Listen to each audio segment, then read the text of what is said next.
जय हिंद दोस्तों। आपको जो झारखंड सरकार के द्वारा आईटीआई इंस्ट्रक्टर वैकेंसी की जो न्यूज मिल रही है उसके डिटेल के लिए हम लोग इस वीडियो में जानेंगे कि उस वैकेंसी में कितने पोस्ट आने वाले हैं तथा उनका क्या सिलेबस होगा। तथा कुछ स्टूडेंट को ये समस्या आ रही है कि इस जो भर्ती आएगी इसमें जो है हमारा एलिजिबिलिटी क्या होगा, हमें क्वालिफिकेशन क्या चाहिए तथा इसमें सीटीआई अनिवार्य है कि नहीं है। तो इन सारी समस्याओं को हम आपको ऑफिशियल लेटर के द्वारा प्रूफ करके दिखाएंगे कि इसकी जो योग्यता है वो आपको क्या है, आईटीआई के लिए क्या है, डिप्लोमा के लिए क्या है, बीटेक के लिए क्या है तथा उसमें सीटीआई अनिवार्य है कि नहीं है। तो आइए न्यूज में आगे बढ़ते हैं। तो स्टूडेंट, जो झारखंड सरकार द्वारा जो मंत्रालय है कौशल विकास मंत्रालय, उनके द्वारा जो है 750 पोस्ट की जो है नियुक्ति करने के लिए आदेश आए हैं। तो उसमें जो है मंत्रालय द्वारा यह बताया गया है कि जो 750 पोस्ट हैं वो आपको जल्दी ही देखने को मिलेगा। तो उसके लिए एक नई नियमावली भी बनाया गया है जिसमें कुछ नाम को चेंज किया गया है। जैसे पहले वो आईटीआई इंस्ट्रक्टर, हिंदी में बोले तो आईटीआई अनुदेशक उनको बोला जाता था, लेकिन अब जो उनका पद होगा उनको एक जो है अच्छे नाम से बुलाया जाएगा, एक प्रशिक्षण अधिकारी के नाम से बुलाया जाएगा।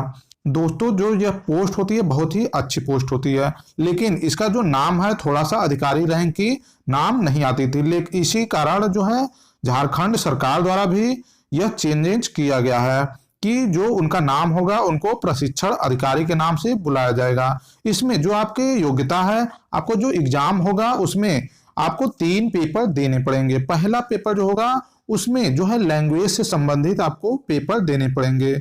लैंग्वेज का मतलब ये होता है कि आप हिंदी और अंग्रेजी भाषा से उसमें प्रश्न पूछे जाएंगे।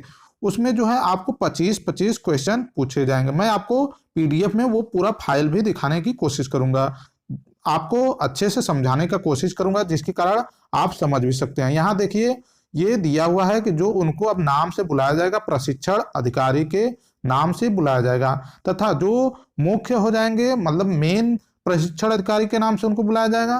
तथा उनकी जो बात करते हैं कि जो सैलरी होगी उसके बारे में भी यहाँ पर मैं पहले बता देता हूँ आप लोगों को कि जो प्रशिक्षण अधिकारी मतलब जो आईटीआई अनुदेशक होंगे उनकी जो भर्ती होगी वो 100% सीधी नियुक्ति होगी। यहाँ पर डिटेल में दिया भी है वो 100% सीधी नियुक्ति है। दोस्तों, मैं आप लोगों को आगे यह भी बताऊंगा कि आप अनुदेशक से कैसे एक प्रिंसिपल, वाइस प्रिंसिपल ये आगे की पोस्ट में जा सकते हैं। तो हो सकता है आगे की वीडियो आपको यही मिले। तो इसमें जो मैं बात कर रहा था यहाँ पर कि जो आईटीआई इंस्ट्रक्टर जो प्रशिक्षण अधिकारी की पोस्ट है उसमें आपकी सीधी नियुक्ति होगी। तो इसमें जो आपके मुख्य प्रशिक्षण अधिकारी है उनका जो है पोस्ट प्रोन्नति से होता है। अगर वो 5 वर्ष का अनुभव ले लेते हैं तो उनको जो है प्रोन्नति प्रमोशन कर दिया जाता है, जिसके कारण वो मेन जो है मुख्य प्रशिक्षण अधिकारी की पोस्ट ले लेते हैं। तो स्टूडेंट, अब हम बात करते हैं सिलेबस के लिए कि आपको क्या क्या पूछा जाएगा। तो सिलेबस हम यहाँ पर देख लेते हैं कि जो आपका पहला पेपर होगा उसमें आपको हिंदी और अंग्रेजी से प्रश्न पूछे जाएंगे। आपके 25-25 प्रश्न उसमें होंगे। एक क्वेश्चन जो है 3 नंबर का होगा, अगर आप गलत कर देते हैं तो 1 नंबर की कटौती कर दी जाएगी। उसमें जो आपके पहला पेपर है उसमें ये लैंग्वेज हो गया और उसमें जो है झारखंड से संबंधित मतलब जो झारखंड राज्य है वहां का जीके से आपको 30 प्रश्न पूछा जाएगा।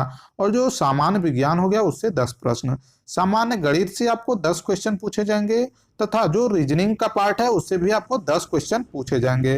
कंप्यूटर नॉर्मल जो कंप्यूटर नॉलेज है उससे भी आपको 10 क्वेश्चन पूछे जाएंगे। तो ये खत्म होता है आपका पहला पार्ट। जो पहला पेपर होगा आपके इतने सिलेबस से आएगा। तो इस बार का दोस्तों जो सिलेबस है बहुत ही लंबा है, ऐसा नहीं है कि 60 में जो है आपको एक पेपर देना है।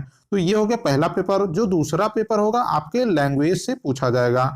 जो आप इसमें से कोई एक लैंग्वेज चूज कर सकते हैं, जो आप पहले लैंग्वेज सिलेक्ट किए रहेंगे उसी के अनुसार आपका जो है दूसरा पेपर कराया जाएगा। आप हिंदी इंग्लिश जो भी लैंग्वेज यहाँ पर दिया है उसमें से चुन सकते हैं। उसमें से आपको 100 बहुविकल्पी जो है उत्तर वाले प्रश्न आपको मिलेंगे। तो ये होती है दूसरा पेपर। अब बात करते हैं तीसरे पेपर की तरफ। तो जो तीसरा पेपर होगा आपका वो ट्रेड से संबंधित होगा। ट्रेड जैसे आप फीटर हैं तो फीटर का प्रश्न पूछा जाएगा, अगर आप इलेक्ट्रीशियन से हैं तो इलेक्ट्रीशियन ट्रेड का प्रश्न पूछा जाएगा। तो अगर आप किसी और ट्रेड के हैं तो वो ट्रेड अपना जो है ट्रेड बुक आप तैयार रखिए, वो है तीसरा पेपर, उसमें आपको 120 क्वेश्चन पूछे जाएंगे, वो भी आपको ऑब्जेक्टिव टाइप होगा, बहुविकल्पी क्वेश्चन। तो अब ये चीजें तो यहाँ पर खत्म होती है, जो मेरिट लिस्ट बनेगी उसमें बताया गया आगे। आप प्रीवियस वीडियो देख सकते हैं, इस नोटिफिकेशन के बारे में डिटेल से बताया गया है। आपको और भी जॉब के अपडेट जो है, आपको प्लेलिस्ट से जॉब अपडेट जो प्लेलिस्ट है उसमें आपको यूपी से रिलेटेड वैकेंसी, बिहार से रिलेटेड वैकेंसी, ये भी आपको मिल जाएगी। अब बात करते हैं योग्यता के बारे में। तो डीजीटी ने एक गाइडलाइन दिया था 2020 में, 3 जनवरी 2020 को। तो मैं आपको वो डायरेक्ट ले चलता हूं उस लेटर की तरफ। दोस्तों आप देख सकते हैं यह जो लेटर है आपको डीजीटी की तरफ से दिया गया है। ये लेटर जो है 3 जनवरी 2020 को जारी किया गया था। यह जो लेटर है यहाँ आप देख सकते हैं डीजीटी की तरफ से जारी किया गया है। तो इसको आप डीजीटी की वेबसाइट पर भी देख सकते हैं। तो इसमें जो योग्यता की बात की गई थी, मैं आपको डायरेक्ट जो है पेज नंबर 6 पर ले चलता हूं। वहां पर इसकी योग्यता से संबंधित बातें बताई गई हैं कि आपकी क्या योग्यता होनी चाहिए। इसमें आईटीआई वाले भी भाग ले सकते हैं, पॉलिटेक्निक वाले भी और बीटेक वाले भी। उनके लिए देखिए यहाँ पर जो बताया गया है, recruitment of the craft instructor, जो आपके आईटीआई के क्राफ्ट इंस्ट्रक्टर होंगे उनके लिए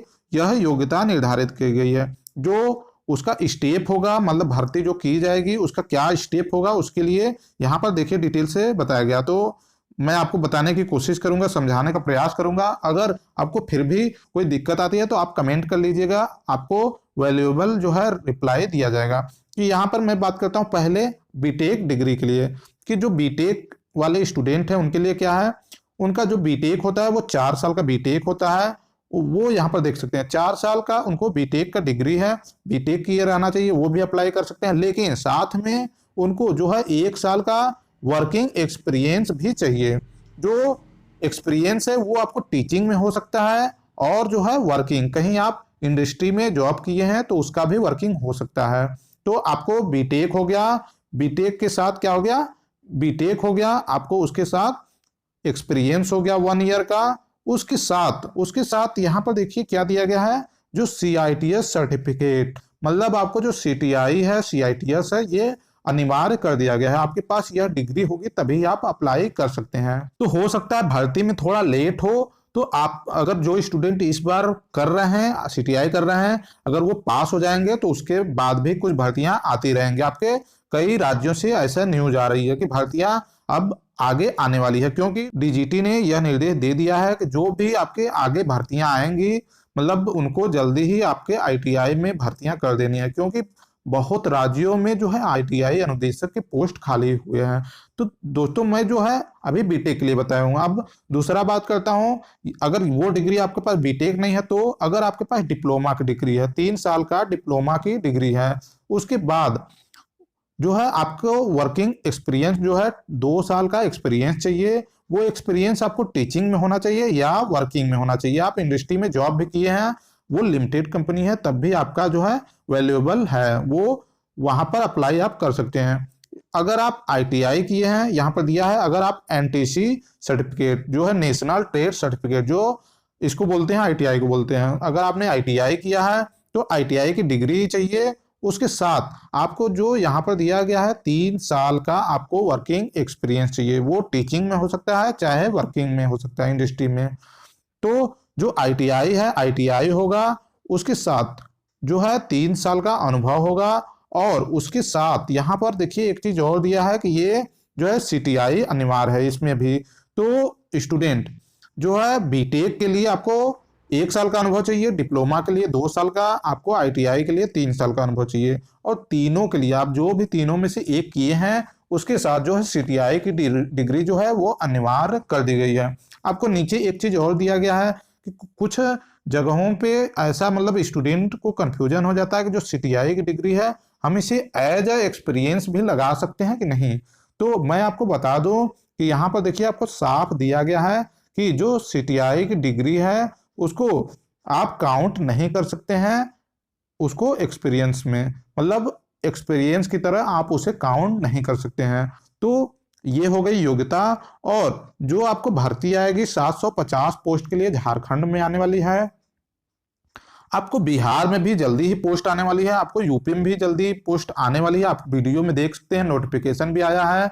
आप जॉब से रिलेटेड मैंने बता दिया जिस प्लेलिस्ट में आप उसको जा करके देखिए। आपको बिहार में भी जल्दी ही पोस्ट आने वाली है, आपको यूपी में भी जल्दी पोस्ट आने वाली है। आप वीडियो में देख सकते हैं, नोटिफिकेशन भी आया है। आप जॉब से रिलेटेड मैंने बता दिया है जिस प्लेलिस्ट में, आप उसको जा करके देखिए। आप हमारे टेलीग्राम चैनल से भी जुड़ जाइए, जो भी अपडेट आती हैं सबसे पहले उसी चैनल पर दिया जाता है। और उसके बाद आप जो है चैनल को सब्सक्राइब कर लीजिए और बेल आइकन को दबा लीजिए, जिसके कारण जो भी अपडेट आता है आपको अपडेट दिया जाता है। तो स्टूडेंट, जो इस चैनल पर जानकारी दी जाती है आपको ऑफिशियल प्रूफ के द्वारा दी जाती है। ऐसा नहीं है कि कोई चीज फेक दी जाती है और आप कंफ्यूज होते रहें। तो स्टूडेंट, ऐसा इसमें जो है बताया गया है। तो स्टूडेंट, अब बारी है कि किस ट्रेड की कितनी वैकेंसी आएगी, क्या उसमें डिटेल्स हैं। ये पूरा डिटेल जानने के लिए जब भर्ती का नोटिफिकेशन आ जाएगा तभी यह क्लियर हो जाएगा फाइनल रूप से, क्योंकि अभी ये पिछली जो है निर्देश दिया गया है कि ऐसा होना चाहिए। अब जब नोटिफिकेशन आएगा उस समय आपको फाइनल क्लियर हो जाएगा। तो स्टूडेंट, आप लोग इस चैनल पर सीटीआई और आईटीआई से भी रिलेटेड चीजें बताई जाती हैं। तो स्टूडेंट, आप अपने दोस्तों को भी ये चैनल आप लोग बताइए, और अगर आप लोग चैनल को सब्सक्राइब नहीं किए तो चैनल को सब्सक्राइब भी कर लीजिए। तो वीडियो को आज यहीं पर समाप्त करते हैं। अब मिलते हैं किसी नेक्स्ट टॉपिक पे नेक्स्ट वीडियो में। तब तक के लिए जय हिंद, वंदे मातरम।